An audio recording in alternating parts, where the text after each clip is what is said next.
बिस्मिल्लाहिर्रहमानिर्रहीम। अस्सलाम वालेकुम नाज़रीन, इरफान हाशमी आपको प्रोग्राम दो टोक में खुश आमदीद कहता हूँ और हमारे साथ मौजूद हैं इब्राहिम राजा साहब। राजा साहब अस्सलाम वालेकुम। वालेकुम अस्सलाम। राजा साहब, आज पाकिस्तान के अंदर मरीम नवाज़ साहिबा पहली दफ़ा बोली हैं ज़ुबैर साहब के मामले के ऊपर, और मैं ये समझता हूँ कि उन्हें बहुत पहले बोलना चाहिए था, जिसके हवाले से ये वीडियो आई थी। खैर, मोहम्मद ज़ुबैर साहब भी अपने दिफा के अंदर उस तरह नहीं बात कर रहे थे, तो मैं चाहूँगा कि इसके ऊपर हम तफसील से बात करें। और फिर हमने आज ये भी देखा कि शहबाज शरीफ साहब ने एक धुआंधार किस्म की प्रेस कॉन्फ्रेंस की है। इसकी हकीकत क्या है, एक बार फिर उन्होंने अपने आप को कौम के सामने पेश करने की कोशिश की और साबित करने की कोशिश की कि वो बेगुनाह हैं, कि लंदन की अदालत से उन्हें एक बहुत ही बड़ी क्लीन चिट दे दी गई। सादिक और अमीन का लक़ब जो है वो इंटरनेशनल तौर पर साबित करने की कोशिश कर रही है मरीम नवाज़। लेकिन सर, सबसे पहले मरीम नवाज़ ने जो अल्फाज इस्तेमाल किए हैं वीडियो के हवाले से, जो वीडियो स्कैंडल है मोहम्मद ज़ुबैर साहब का, एक शख्स जो उस वीडियो के अंदर जो कुछ भी कर रहा है, इसके ऊपर किसी दलील की ज़रूरत नहीं है। उस वीडियो के अंदर जो कुछ हो रहा है उसकी दलील की ज़रूरत नहीं है। बाकी वीडियोस जिस तरह मंजरेआम पर अरशद मलिक जज की आती रही, तो हम ये कह सकते हैं कि किसी प्रेशर के अंदर उस शख्स ने एक बयान दिया, या यही चीज़ हम दूसरी तरफ भी देख सकते हैं कि वो हकीकत थी। Whatever the reasons are, ठीक है सर। लेकिन उस वीडियो में मोहम्मद ज़ुबैर साहब जो कुछ कर रहे हैं, ये तो ज़रूरी, ये तो हो सकता है कि किसी शख्स को या किसी औरत को या किसी लड़की को दबाव में लाकर ये सब कुछ कहा जाए करने के लिए, या लालच देकर कहा जाए। लेकिन राज साहब, सबसे पहले जो उन्होंने आज बात की कि ये मामला उनका और अल्लाह ताला का है, ठीक है, और इसकी हकीकत के बारे में मैं कुछ नहीं कहूँगी, मगर ज़ुबैर मेरे तर्जुमान हैं और रहेंगे। राज साहब, आप कैसे देखते हैं इस बयान को? क्योंकि ये पहला बयान है और ऐसा लगा कि मोहम्मद ज़ुबैर की तर्जुमानी मरीम नवाज़ ने खूब की है। देखिए आशमी साहब, पाकिस्तान के अंदर वीडियोस का राग किसने अलापना शुरू किया था? पाकिस्तान की सियासत के अंदर वीडियोस किसने खेलना शुरू किया था? सबसे पहले पाकिस्तान की सियासत के अंदर वीडियोस से दूसरों को धमकाना किसने शुरू किया था? हम सबको पता है कि मियां नवाज शरीफ ने अपनी तकरीरों में इस तरह के इशारे दिए कि उनके पास कुछ वीडियोस मौजूद हैं। वो ये तासुर भी देते रहे कि ना सिर्फ कुछ जज साहिबान की वीडियोस उनके पास मौजूद हैं, बल्कि इशारों कनायों में ये भी कहते रहे कि उनके पास पाकिस्तान के जो रियासती इदारे हैं उनके कुछ ओहदेदारों की वीडियोस भी मौजूद हैं। और ख़ुद मरियम नवाज़ का एक क्लिप बड़ा वायरल है, और उस क्लिप में उन्होंने ये अल्फाज इस्तेमाल किए कि वीडियोस कभी भी दफन नहीं होती, और मियां नवाज शरीफ किसी मुनासिब वक्त के ऊपर वीडियोस लेके आएंगे।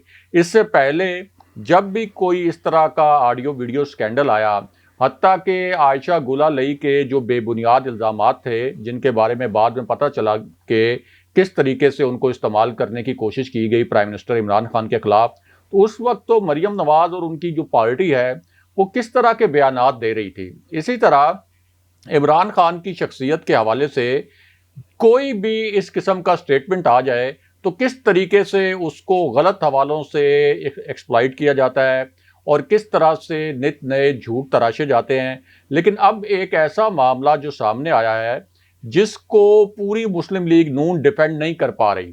राना सनाउल्लाह उस वीडियो के मुतल्लिक ये कहते हैं कि मैं ये नहीं कह सकता कि ये वीडियोस फेक हैं।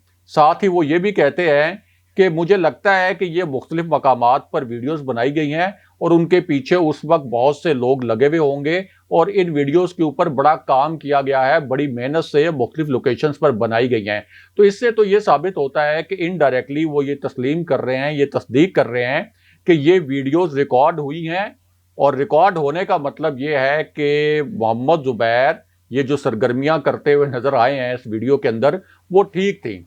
अब आप बेशक ये कहें कि वो कोई प्लॉट था या किसी खातून ने उनको ब्लैकमेल करने की कोशिश की, या चलें आप ये कह दें कि एस्टेब्लिशमेंट ने उनकी वीडियोस रिकॉर्ड करवाई ज़्यादा से ज़्यादा, यानी उसके कोई एविडेंस मौजूद नहीं है, लेकिन ज़्यादा से ज़्यादा ये भी कह दें, तो क्या इससे इस हक़ाइक़ को, इस हकीकत को झुटलाया जा सकता है कि मोहम्मद ज़ुबैर इन वीडियोस में मौजूद नहीं थे? क्या एजेंसियों ने कोई ज़बरदस्ती गन पॉइंट पे मोहम्मद ज़ुबैर से ये काम करवाया, या जो खवातीन इन वीडियोस के अंदर नजर आई हैं उन्होंने कोई गन पॉइंट के ऊपर मोहम्मद ज़ुबैर से कहा कि आप हमारा जिनसी इस्तेहसाल करें? फिर जो गवर्नर हाउस की इमारत एलिजेडली यूज हुई है जो दो वीडियोस के बैकग्राउंड में नजर आ रही है, तो उस वक्त गवर्नर हाउस का कंट्रोल किसके पास था? वफाक में किसकी हुकूमत थी? मुस्लिम लीग नून की हुकूमत थी। और जाहिर है कि मुस्लिम लीग नून बिल्कुल। की जब वफाक में हुकूमत थी तो गवर्नर हाउस के ऊपर कंट्रोल भी इनका अपना था। तो क्या गवर्नर हाउस जैसी जो सरकारी इमारत है वो कोई मरियम नवाज या नून लीग की अपनी है? उनका कोई अपना सियासी सेक्रेटेरिएट होता, प्राइवेट सेक्रेटेरिएट, तो उसके अंदर तो वो कहते हैं कि जी हमारी इमारत थी, अगर मोहम्मद जुबैर ने वहां पर कोई ऐसा नापाक काम कर दिया तो उनकी कोई हमें फर्क नहीं पड़ता। लेकिन अब ये मामला जो है इस वजह से बहुत संगीन है कि उनके ऊपर ये इल्जामात हैं कि उन्होंने अपने सरकारी ओहदे को इस्तेमाल करते हुए इन खवातीन का जिनसी इस्तेहसाल किया, और इसमें से कुछ वीडियोस मुबैना तौर पर गवर्नर हाउस के अंदर भी बनी। अब ये जो दोनों मामलात हैं, इन दोनों मामलात की तरदीद नहीं कर रहे मोहम्मद जुबैर। एक उन्होंने ढीली ढाली सी ट्वीट किया कि मेरे खिलाफ एक साजिश हुई है और ये डॉक्टर्ड किस्म की ये वीडियोस हैं, फेक वीडियोस हैं, इनको एडिट किया गया। लेकिन इस बात से उन्होंने इनकार नहीं किया कि आवारी होटल की जो वीडियोस सामने आई कि ये वीडियोस मेरी थी, मैं वहां पे गया था या नहीं गया था। यहां तक कि हाशमी साहब, जो आवारी होटल्स का एक आया है स्टेटमेंट, उससे भी लगता है कि इनडायरेक्टली उनको पता चल गया है कि इनमें से कुछ वीडियोस उनके किसी होटल के कमरे में शूट हुई हैं, क्योंकि उन्होंने कहा है कि हमारी ये पॉलिसी नहीं है कि हमारे यहाँ कोई खुफिया कैमरे लगाए जाएं, हमारे यहाँ इंटरनेशनल गेस्ट भी रहते हैं, गैर मुल्की वफूद भी आकर रहते हैं, तो सवाल ही नहीं पैदा होता कि हम यहाँ पे खुफिया कैमरे अपने कमरों में लगाएं। और साथ ही उन्होंने तासुर ये दिया कि ये जो वीडियोस बनी हैं आवारी होटल में, तो ये जो लोग मौजूद थे इन वीडियोस में नजर आ रहे थे, तो उन किरदारों में से कोई खुफिया कैमरा लेकर आया होगा। तो इसका मतलब यह है कि ये वीडियोस तो असली हैं। अब आप बेशक ये कहें कि ये वीडियोस किसी ने खुफिया तौर पर रिकॉर्ड कर ली, लेकिन उससे इस हकीकत को तो नहीं झुटलाया जा सकता ना कि मोहम्मद जुबैर ने अपनी ऑफिशियल कैपेसिटी के अंदर एक्सप्लॉइट किया अपने ओहदे को, और अपना जो उनके पास एक अख्तियारात थे गवर्नर सिंध के तौर पर, उनको इस तरीके से इस्तेमाल किया कि वो खवातीन को झांसा भी दें, उनको झूठे उनके साथ वादे करें कि मैं आपको नौकरी दिलवा दूंगा क्योंकि मेरे पास अख्तियारात हैं।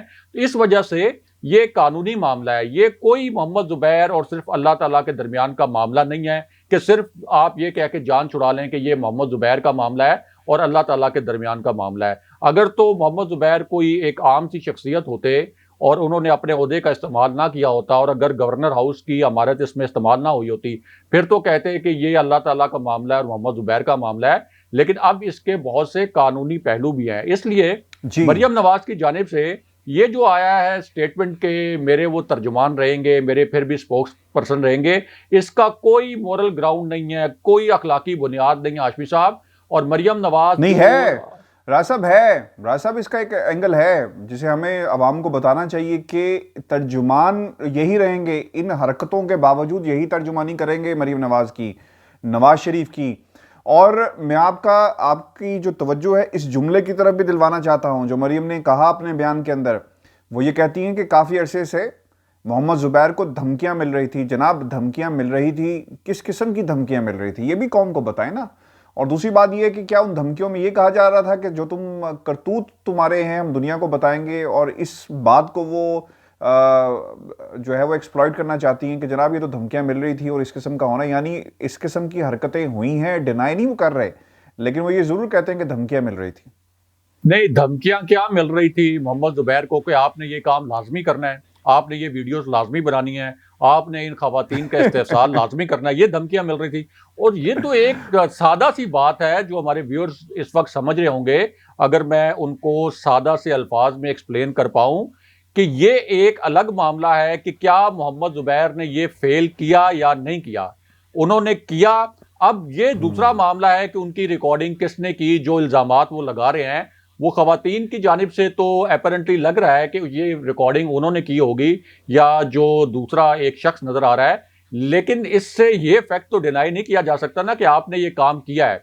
दूसरी बात यह है कि पूरी दुनिया के अंदर जब कोई अवामी ओहदेदार और गवर्नर जैसे ओहदे पर मौजूद अमेरिका जैसे ममालिक में, जो कि बहुत ज़्यादा लिबरल भी हैं, जो इंसानी हकूक़ की बात करते हैं, जो ये कहते हैं कि आपकी ज़िंदगी बड़ी आज़ाद होनी चाहिए और होनी चाहिए ज़ाती सतह के ऊपर, वहां भी आप देखें जी। कि जब भी किसी ओहदेदार के मुतल्लिक इस तरह की बात आई कि उसने किसी ओहदे पर रहते हुए किसी खातून का इस्तेहसाल किया तो उसको रिजाइन देना पड़ा, उसको अवामी गम गुस्से का सामना करना पड़ा। बरतानिया में हाल ही में हमने एक मिनिस्टर की मिसाल देखी है, अमेरिका में एक गवर्नर की मिसाल देखी है, इससे पहले ऑस्ट्रेलिया में हम इसी तरह की एक मिसाल देख चुके हैं। तो बजाय इसके कि मरियम नवाज ये कहती ऐलान करती, ज़ाहिर है कि वो खातून भी हैं और उनको ज़्यादा इस मामले की संगीनी को समझना चाहिए था बतौर खातून। तो उनको तो ये चाहिए था कि हम तो पार्टी से निकाल बाहर कर रहे हैं, इन्होंने हमारी पार्टी की रिप्यूट को डैमेज किया है, जो जाहिर है कि पहले ही करप्शन के केसेस की वजह से बहुत ज़्यादा कोई उनकी साख जो है वो अच्छी नहीं है पार्टी की। तो उनको तो ये चाहिए था कि वो कहते कि हमने खुद उनको शो का नोटिस जारी किया है, उनसे जवाब मांगा है, और जाहिर है कि उनके पास कोई जवाब इसलिए नहीं है हाशमी साहब कि वो बार बार वो खातून चैलेंज कर रही है इनको, जो वीडियो में नजर आ रही है वो शख्स बार बार चैलेंज कर रहा है कि अगर आप ये कहते हैं कि ये क्लिप ठीक नहीं है, ये एडिटेड है, लेके जाएं हमें अदालत के अंदर। कुछ लोगों ने अपनी जाती सतह पर, इनफरादी सतह पर इस वीडियो का एक फॉरेंसिक ऑडिट करवा लिया है, तो उनको भी चैलेंज करें, उनको अदालत लेकर जाए मोहम्मद जुबैर। लेकिन मोहम्मद जुबैर उस मामले की जानिब बिल्कुल आ ही नहीं रहे।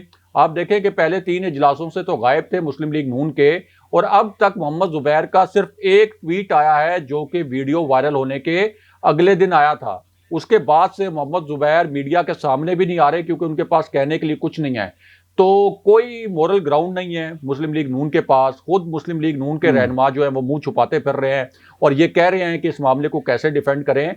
तो होना तो ये चाहिए था कि चूंकि वो एक ओहदेदार रहे थे और अब भी मुस्लिम लीग नून के चूंकि वो लीडर भी थे, मियां नवाज शरीफ के स्पोक्स पर्सन भी थे, तो उनको शो काज नोटिस जारी किया जाता और फिर मेरिट पे फैसला किया जाता अगर उनका जो रिप्लाई है वो सेटिस्फैक्ट्री ना होता। लेकिन अब ये एक एम्बेरसमेंट को कवर करने के लिए, शर्मिंदगी को छुपाने के लिए ये कहा जा रहा है कि वो मेरे तर्जुमान रहेंगे, और इससे कोई मुस्लिम लीग नून की कोई इज्जत में इजाफा नहीं होगा, बल्कि उनकी ये जो पूरी एक सिचुएशन है पहली जिसका उनको सामना है, इसमें उनके लिए मजीद मुश्किलात खड़ी होंगी और उनके ऊपर मजीद तनकीद होगी। राय साहब, मेरा एक सवाल है। देखें, हम सब माओ बहनों बेटियों वाले हैं, और एक शख्स जिसके ऐसा चेहरा दुनिया ने देख लिया, और मरीम नवाज भी एक खातून है, तो मरीम नवाज को तो उस खातून के साथ खड़े होना चाहिए था, बल्कि उन खवातीन के साथ खड़े होना चाहिए। और शायद वो मॉरल ग्राउंड्स बड़ी हो जाती, वो कहती हैं कि नहीं हम अवेरे तो रहेंगे। इसका मतलब ये हुआ कि आप ऐसे इकदामात की सपोर्ट कर रहे हैं, क्योंकि ये सवालात एज अ माशरा भी आप सियासतदानों से पूछना तो चाहिए ना, खवातीन को पूछना चाहिए कि आप भी एक औरत हैं, और एक कॉम्प्रोमाइज़ पोजीशन के अंदर ये सब कुछ हुआ, और नौकरी का झांसा देकर ये सब कुछ हुआ। तो आप क्या जस्टिफिकेशन है? बल्कि मैं तो ये बयान सुनने के बाद, ये उनका और अल्लाह का मामला है, और आप दुनिया के अंदर आपकी वो तर्जुमानी कर रहे हैं। एक शख्स ऐसा आपकी तर्जुमानी कर रहा है, यानी आपके बिहाफ पे वो बोलेगा, दुनिया को बताएगा कि मरीम नवाज क्या सोचती है। तो मरीम नवाज एक ऐसे शख्स को अपना तर्जुमान रखेगी जिसके ऊपर ये इल्ज़ामात नहीं हैं। ये मुबैना वीडियोस तो आप कहते हैं फोरेंसिक करवा लें, सब कुछ करवा लें, औरतें मौजूद हैं जो जिस औरत ने कहा कि मुझे ले जाएं, तो sir moral grounds Maryam Nawaz के पास क्या रह जाती है? देखें हाशमी साहब, मैं तो ये कहता हूं कि अगर ये बाहमी रजामंदी से यानी म्यूचुअल कॉन्सेंट के साथ भी हुआ है, तो अगर तो वो कोई एक आम शख्स होते और कोई और खातून होती, उनका कोई अफेयर होता, उनका कोई रिलेशन होता, तो हमें कोई हक नहीं पहुंचता कि हम किसी की ज़ाती ज़िंदगी के अंदर मोरल पॉलिसिंग करें। वो जो पाकिस्तान के कवानीन हैं वो लागू करना ज़ाहिर है कि मुतलका इदारों का काम है, सहाफ़ियों का काम नहीं है कि वो इन मामलात में मोरल पॉलिसिंग करें। लेकिन ये इशू म्यूचुअल कॉन्सेंट से हटकर एक इस मामले पर है कि आप एक ओहदेदार थे, फिर या तो आप पाकिस्तान के आइन को बदलें। पाकिस्तान के आइन के अंदर जो सादिक और अमीन का जो मेयार मुकर्रर किया गया है, जो 62, 63 आर्टिकल्स हैं, उनको आप बदल डालें। अगर वो आर्टिकल्स मौजूद है जिनको सामने रखकर किसी के सादिक और अमीन का फैसला किया जाता है, तो उस हवाले से तो फिर वो सियासत के लिए एलिजिबल नहीं है। यानी अगर अभी वो चले एक इनएक्टिवली सियासत करते रहे, लेकिन इसका मतलब ये होगा कि वो जब भी दोबारा अगर कभी उनको सेनेटर बनने का मौका मिलता है या कौमी असेंबली में जाने का मौका मिलता है या किसी भी फोरम पर उनको अवामी नुमाइंदगी का मौका मिलता है, तो वो उसके लिए एलिजिबल नहीं होंगे, क्योंकि जाहिर है कि एक दरखास्त चली जाएगी कि देखें जो इनकी वीडियोस आई हुई थी, तो जो हमारा आर्टिकल है 62, 63 उसके तहत तो वो एलिजिबल नहीं होंगे। तो एक ऐसे शख्स को जिसने अवामी ओहदे पर रहते हुए इस किस्म का घिनौना काम किया है, उसको आप अपना तर्जुमान कैसे मुकर्रर कर सकते हैं? और इसमें बहुत अहम पॉइंट यह है कि ये इतने हाई मोरल ग्राउंड्स जो हैं, इसको लिया जाता है मगरिब तक में, जिसकी हम मिसालें देते हैं, वहां भी ये चीज बर्दाश्त नहीं की जाती कि आप सरकारी ओहदे पर हो और उस दौरान आप उस ओहदे का इस्तेमाल करते हुए इस किस्म की हरकतें करें। सबसे बड़ा केस जो हम पहले भी बयान कर चुके हैं, जो कि एक एग्जाम्पल बन गया है, वो था बिल क्लिंटन का।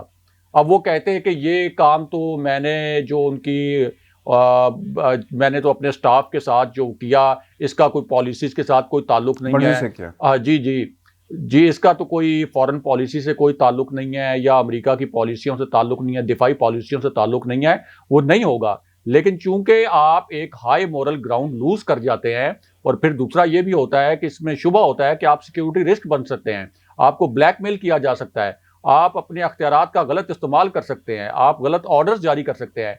तो यही वजह है कि ये जो अवामी ओहदेदारों के लिए एक हाई मोरल स्टैंडर्ड सेट किए जाते हैं, उसके पीछे जी। जो सोच कार फरमा होती है यही होती है। तो इस वक्त तो मोहम्मद जुबैर को डिफेंड करने के लिए मुस्लिम लीग नून के पास कुछ नहीं है, और मरियम नवाज को चूंकि वही हम पहले जो बात करते हैं कि सियासी मेच्योरिटी नहीं है, तो बाद में उनको इसका भी मजीद सियासी नुकसान ही बर्दाश्त करना पड़ेगा।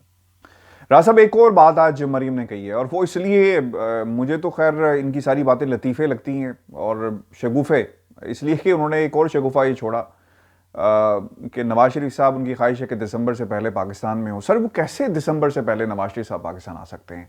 ये कौम को क्यों मामू बनाने पे लगे हुए हैं? अखलाकियात की बात आए तब भी मामू बनाएंगे कि हमारा मामला नहीं, उनका मामला है। जब हकाइक बात आ जाए, अदालतों की बात आ जाए, वहाँ पर भी मामू बनाते हैं, बेवकूफ़ बनाते हैं। और अब तो उन्होंने कह दिया कि नवाज शरीफ साहब दिसंबर से पहले पाकिस्तान ज़रूर आएंगे। इससे पहले जावेद लतीफ़ साहब भी कह चुके हैं कि मैं दिसंबर से पहले नवाज शरीफ को पाकिस्तान में देख रहा हूँ। जी, जावेद लतीफ़ साहब तो ये फरमा रहे थे कि मैं अक्टूबर में मियां नवाज शरीफ को हम कहेंगे कि वो वापस आ जाएं। अब जो मरियम नवाज दिसंबर की बात कर रही हैं, तो साथ उन्होंने साल नहीं बताया शायद कि वो किस साल की बात कर रही हैं। ये हाशमी साहब, ये जो एक्सरसाइज हो रही है, कभी जावेद लतीफ़ के ज़रिए मियां नवाज शरीफ की वापसी की तारीखें दी जा रही हैं, कभी मरियम नवाज जो तारीखें दे रही हैं, इसके पीछे असल भेद ये है कि इस वक्त मरियम नवाज को और मियां नवाज शरीफ को पार्टी के अंदर बगावत का सामना है।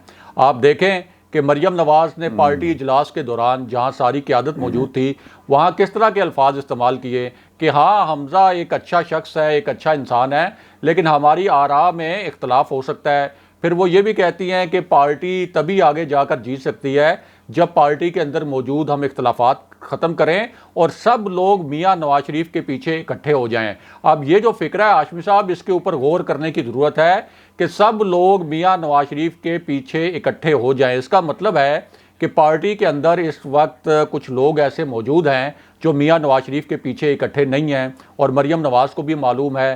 ख्वाजा आसिफ ने रावलपिंडी के अंदर क्या स्टेटमेंट दिया था कि ये इख्तलाफ कारकुनों के दरमियान नहीं है, ये इख्तलाफ है क़यादत के दरमियान। और क़यादत के दरमियान से मुराद उनकी क्या थी कि मरियम नवाज और शहबाज शरीफ के दरमियान ये सारा इख्तलाफ है। तो ये सारी जो बगावत है, उसका तासुर दूर करने के लिए, और मरियम नवाज और मियां नवाज शरीफ के कैंप के रहनुमा जो इस वक्त लड़ना नहीं चाहते इस्टेब्लिशमेंट के साथ, जो ये चाहते हैं कि किसी तरीके से ये जो नाम नेहाद बयानिया है मियां नवाज शरीफ का, इससे जान छुड़ाएं, क्योंकि मियां नवाज शरीफ खुद तो मज़े कर रहे हैं, लंदन में आराम से बैठे हुए हैं, और इधर मुसीबत पड़ी हुई है मुस्लिम लीग नून के रहनुमाओं को। तो उस बगावत को कुचलने के लिए, या आप कह सकते हैं उस बगावत का थोड़ा असर कम करने के लिए, और उनको डराने धमकाने के लिए, या उनको कुछ लोगों को तसल्ली देने के लिए ये कहा जा रहा है कि मियां नवाज शरीफ वापस आएंगे। मियां नवाज शरीफ किसी सूरत वापस नहीं आएंगे, वो सिर्फ उसी सूरत वापस आएंगे जब उनको इस्टेब्लिशमेंट यानी पाकिस्तान की फ़ौजी क़यादत किसी डील की यकीन दहानी करवाएगी, और उसके कोई आसार नज़र नहीं आ रहे, और ना ही इस वक्त कोई हुकूमत के ऐसे हालात हैं या मुल्क के ऐसे हालात हैं कि फ़ौजी क़यादत कोई मियाँ नवाज शरीफ से डील करे, उस मियाँ नवाज शरीफ से कि जिन्होंने उनको हर तकरीर में तनकीद का निशाना बनाया, उन पर इल्ज़ामात लगाए कि आपने आइन तोड़ा, आप आइन शिकन है, आपके ऊपर आर्टिकल 6 लगना चाहिए, आपने इलेक्शन चुराए। तो क्या वो इस वक्त मियाँ नवाज शरीफ से डील करेंगे कि आप आ जाएं वापस और आपको कुछ नहीं कहा जाएगा और आपके जो मुकदमात हैं वो हम ख़त्म करवाएंगे, आपकी जो सुप्रीम कोर्ट ने नाअहली की वो हम ख़त्म करवाएंगे, आपकी जो सज़ाएं हैं वो हम ख़त्म करवाएंगे? तो मियाँ नवाज शरीफ बिल्कुल भी वापस नहीं आएंगे। ये सिर्फ पार्टी को मुत्तहिद रखने के लिए एक आप कह सकते हैं कि इस तरह के मैयर्स लिए जा रहे हैं, इस तरह के झूठे लारे लगाए जा रहे हैं ताकि लोग जो हैं वो किसी ना किसी तरीके से दिसंबर तक, जनवरी तक मुत्तहिद रहें और फिर देखा जाए कि अगले इलेक्शन तक किस तरह की सूरत हाल बनती है। राज साहब, चूंकि मरियम ने आज और भी एक बात कही है, मैं चाहूँगा इस पर भी क्विकली कमेंट करें, चूंकि उन्होंने फिर हमने शहबाज शरीफ के हवाले से जो इंटरनेशनल सादिक और अमीन बन गए, जिस तरह आपने भी कहा कि ज़ुबैर साहब के ऊपर ये सवाल उठाया जा सकता है अगर सेनेट का इलेक्शन लड़ेंगे या कौमी असम्बली का इलेक्शन लड़ते हैं या फिर किसी काउंसलर का भी इलेक्शन लड़ना पड़ा मोहम्मद ज़ुबैर साहब को, तो ये चीज़ आड़े आ सकती है सादिक और अमीन की।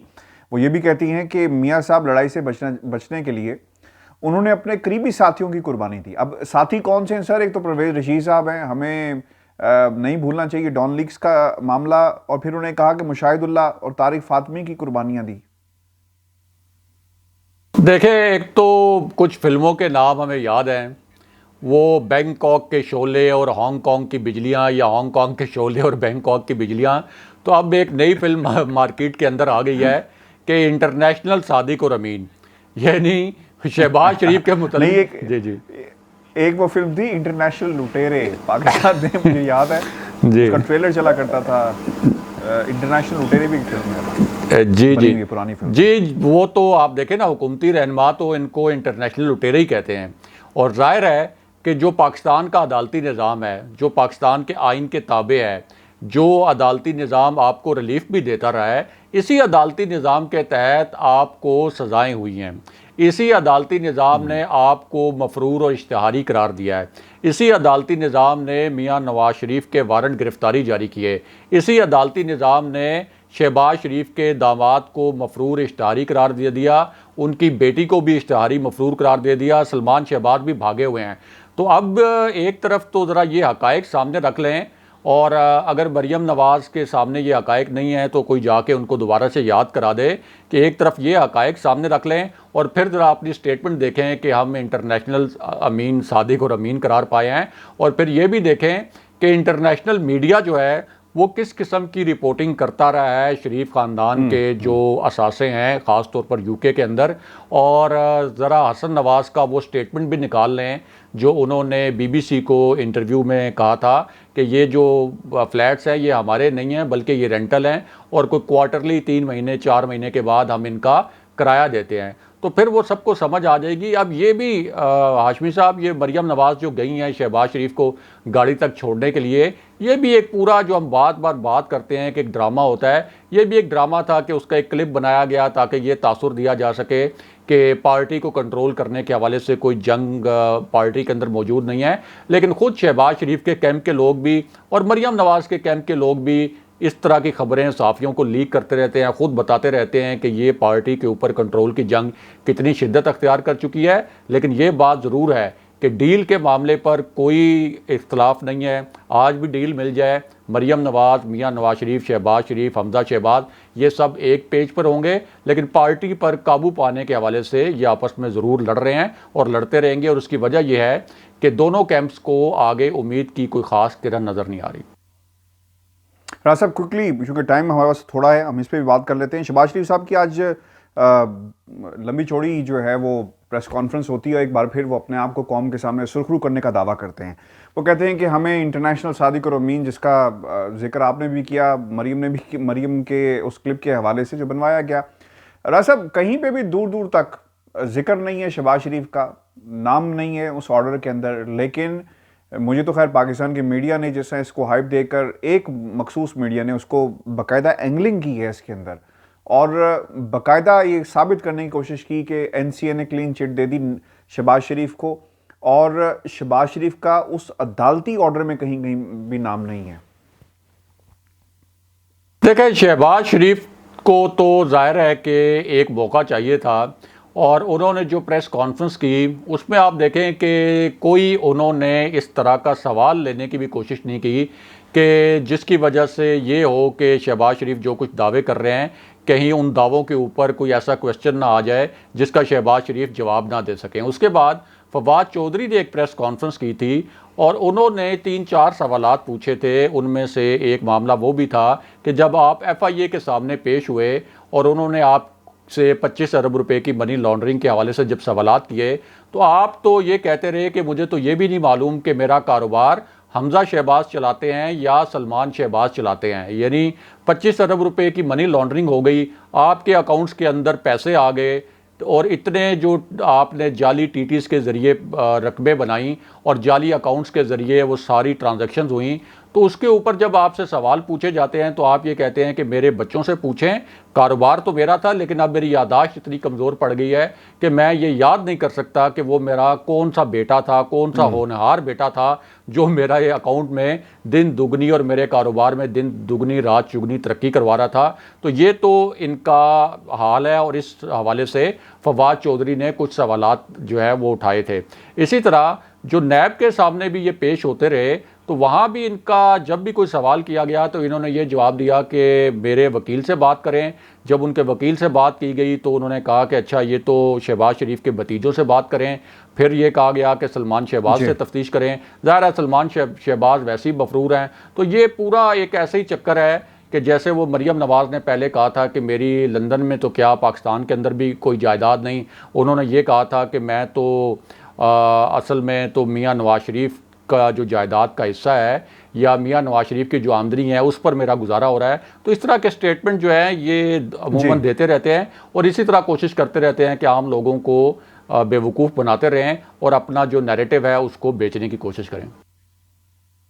बहुत शुक्रिया राय साहब। व्यूअर्स, ये पाकिस्तान की कौम के सामने एक बयानिया रखने की कोशिश की जा रही है कि हमें पाकिस्तान की हुकूमत अदारे जो हैं वो करप्शन ज़्यादा करार देते हैं, लेकिन हम इंटरनेशनली तौर पर सुरखरू हो गए। ये एक बयानिया है जो आज कौम के सामने रखा जा रहा है। आज का दो टोक था। आपने कमेंट जरूर भेजिएगा, चैनल को जरूर सब्सक्राइब करें। इजाज़त दीजिए। अल्लाह ने के बाद।